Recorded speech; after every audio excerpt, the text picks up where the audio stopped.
So, bigyan po namin kayo ng pagkakataon na magsalita pero 2 minuto lamang po. Kung maaari, iksian nyo po kasi po ayaw po nating tumagal bago po tayo mag-proceed sa ating pagtatanong. So the first, who's going to be recognized first? Okay. Opo. Sir, we first recognize Father Flavi Villanueva. You have 2 minutes, Father, kung maaari po. Yes. Magandang umaga, Chair. Magandang umaga po sa lahat dito.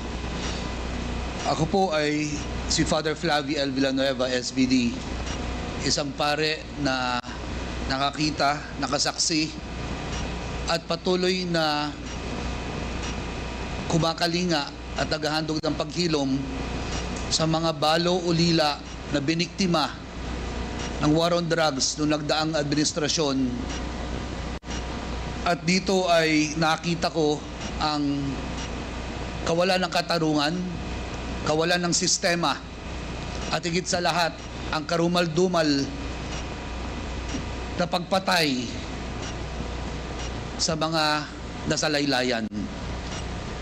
Aldrin Pineda, 13 years old.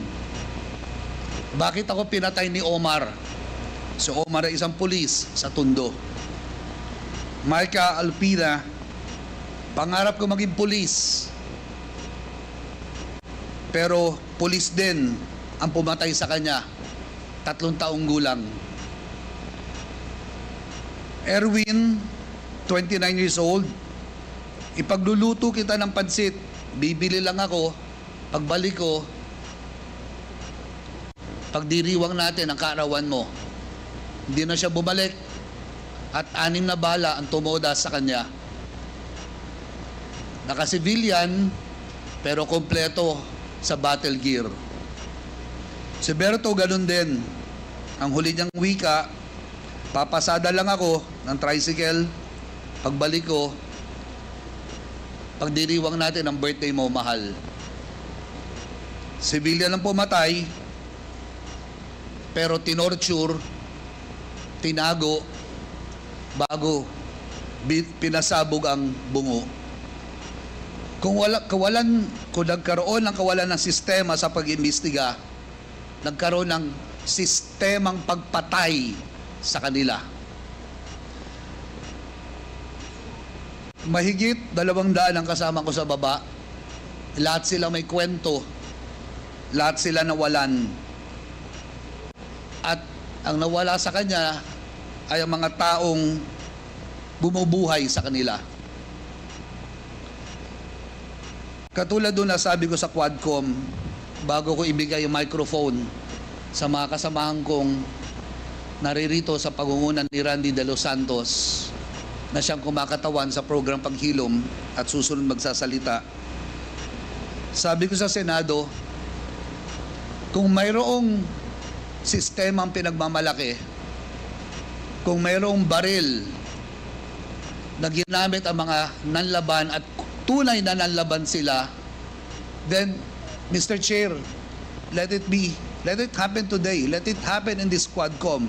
Let us call the directors of operations and ask ilang baril ang naroroon sa kasalukuyan. Then we would know kung ilan po ang tunay na nanlaban, kung meron talaga nanlalaban. Those firearms would have corresponding reports attached to them. It should have. Then we would know the real reason, if it's a myth, kung gawa-gawa o totoo. But because what we know is that what happened in Davao simply was replicated nationwide.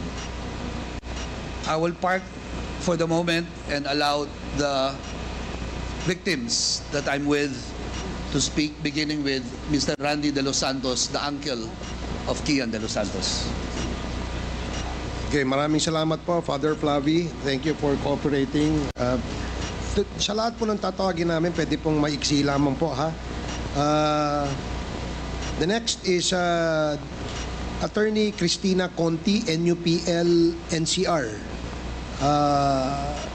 You have 2 minutes. Yes, thank you, Mr. Chair. Mr. Chair, Your Honors, we are here as lawyers, advocates, and supporters of victims of extrajudicial killings during the time of President Rodrigo Duterte. We charge him as liable for crimes, the most heinous of which would be crimes against humanity in the acts of murder and other inhumane acts. And these acts would include illegal and wanton arrests and detention, torture, harassment, violations of the right against self-incrimination, and most critically, violation of the right against due process. He is liable under the principle of command responsibility as the most senior leader, as the commander and the superior authority over police and other state security forces.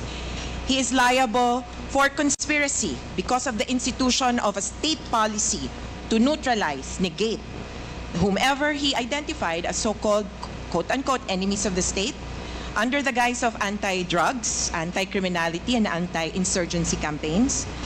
He is liable as a principal by inducement or a principal by indispensable cooperation, having ensured that these killings and these crimes are committed with horrifying impunity. Your Honor, kasama ko po ngayon ang mga parang sinakluban ng langit at lupa noong panahon na yon. Pero ililinaw po namin na hindi po kami sasama, hindi po namin susundin yung imbitasyon ni Presidente Duterte na sumama sa kanya sa impyerno. Dito lang po kami sa mundong ibabaw para Thank you, po Attorney ipaglaban Conti. ang katarungan. Opo. Your Honor, Please avoid Yes, Your Honor. taunting.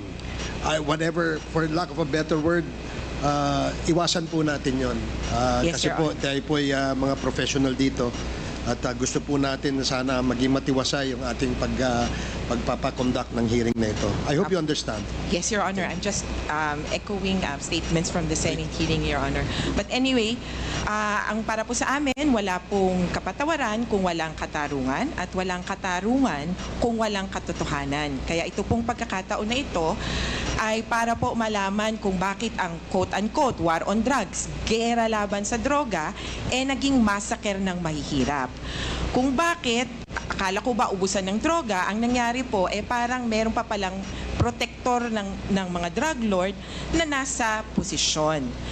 At nandito po ang ating mga biktima para isalang po sa ating pong komite at sa investigasyong ito kung ano nga ba ang tunay na nangyari at kung sino ba ang dapat managot. Maraming salamat po, Mr. Salamat Chair. po. Salamat po, Attorney Conti. Ang susunod po na